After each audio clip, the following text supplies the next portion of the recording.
చౌడూరివాణి ఛానల్కు స్వాగతం, శుభస్వాగతం.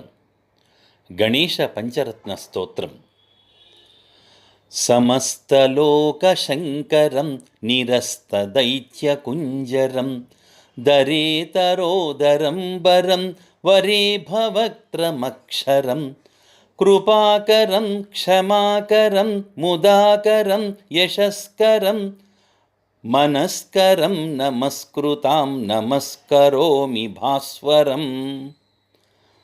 అన్ని లోకాలకు శుభాలను ఇచ్చేవాడు, గజాసురుణ్ణి సంహరించినవాడు, పెద్ద బొజ్జగలవాడు, చక్కని గజముఖం కలవాడు, శాశ్వతుడు, కృప క్షమ ఆనందాలకు నిలయమైన కీర్తిని మనస్సును ఇచ్చేవాడు, అందరి నమస్కారాలు అందుకునే తేజోమయుడైన విఘ్న వినాయకునకు నమస్కరిస్తున్నాను.